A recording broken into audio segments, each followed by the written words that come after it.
selesai mana, Dul? Oh, ya. Mas, tahu selesai, Mas, ya? Ya. Wah, kambingnya beranak sepasang nih.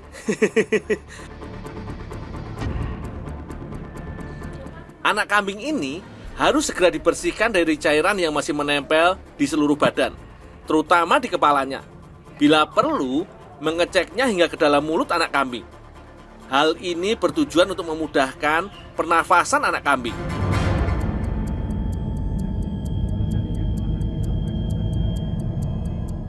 Masa kehamilan kambing Etawa berkisar 150 hari. Rata-rata, seekor kambing Etawa betina melahirkan 2 ekor anak.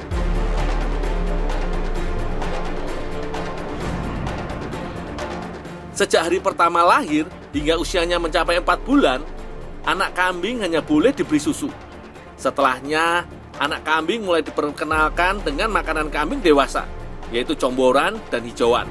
Udah ya, dirawat ya.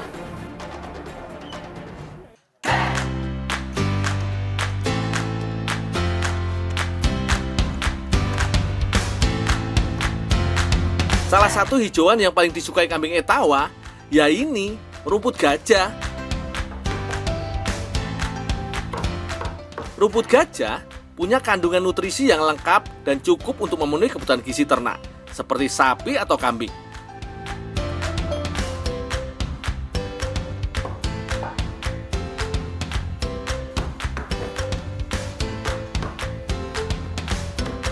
Nah, asupan lainnya ya dari comboran ini.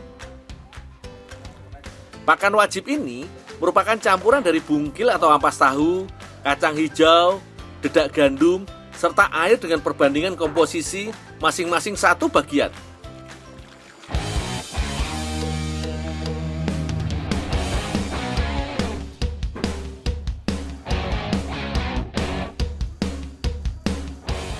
Pemberian pakan hijauan biasanya di pagi hari dan comboran di sore hari, atau bisa juga sebaliknya. Yang penting teratur.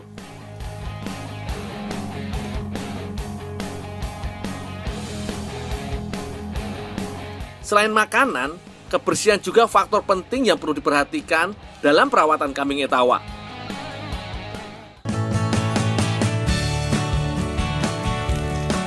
Bukan cuma kandangnya yang harus bersih, kambingnya juga harus rajin mandi.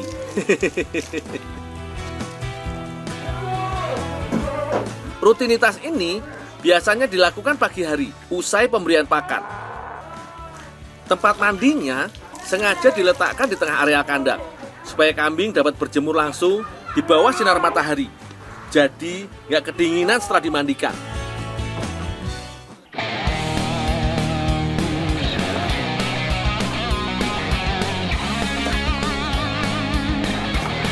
Aduh, Ya, Bu. tolong diperas ya. Oh, ya, Bu.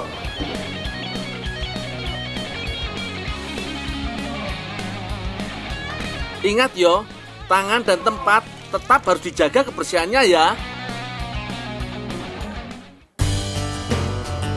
Susu segar mudah rusak, sehingga perlu proses pemanasan sebelum dikonsumsi. Susu harus melewati pasteurisasi, yaitu proses pemanasan untuk membunuh mikroorganisme yang dapat membahayakan kesehatan. Susu dipanaskan pada suhu kisaran 63 derajat Celcius selama 30 menit.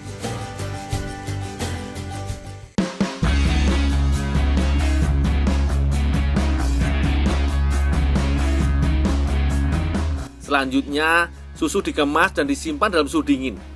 Di lemari pendingin, susu bisa disimpan hingga 24 jam. Namun dalam suhu ruang, susu hanya bertahan sampai 16 jam.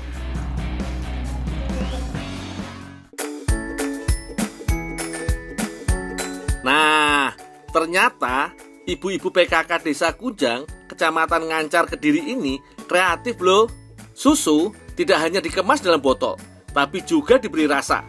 Contohnya ya ini, susu rasa pisang dan susu rasa melon.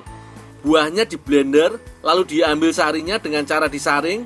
Nah, sari buah inilah yang ditambahkan ke dalam susu.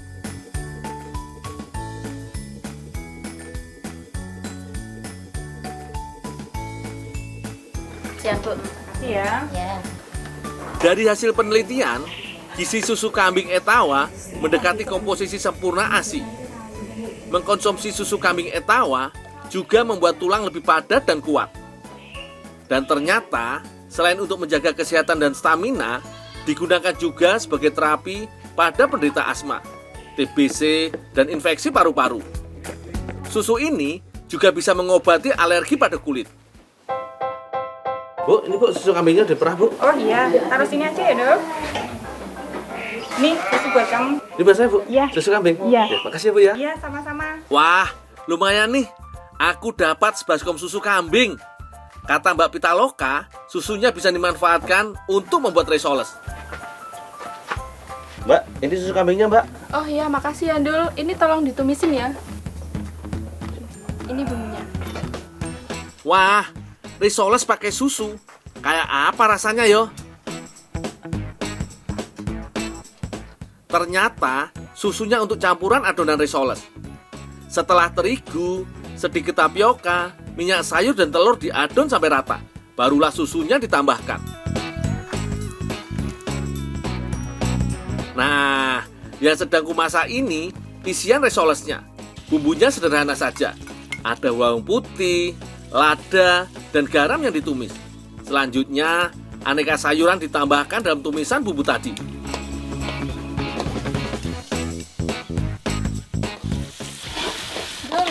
Dul, campur susu, Dul. Oh. Tambah enak. Ya, Pak.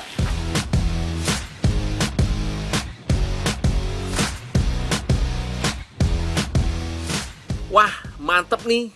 Gak cuma di kulit, tapi isian risolesnya juga pakai susu.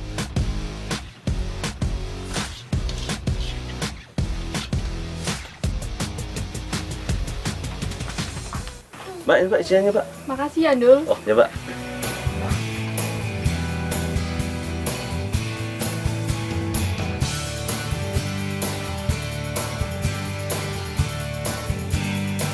Adonan kulit risoles dibuat agak encer supaya kulit risoles yang dihasilkan nanti tidak terlalu tebal.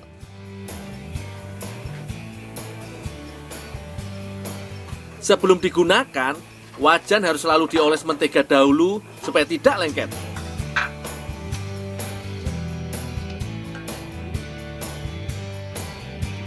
Kalau wajan sudah panas, adonan segera dituang dan diratakan ke seluruh permukaan wajan.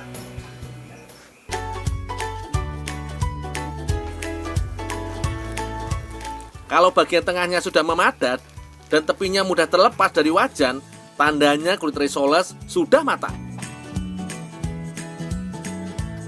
Nah, kalau membungkus risoles, isiannya jangan terlalu banyak ya, karena bisa menyebabkan kulit risoles rusak atau robek. Untuk mengunci ujung gulungan, lemnya menggunakan putih telur. Selanjutnya, gulungan risoles dicelupkan ke dalam putih telur supaya tepung panirnya bisa menempel.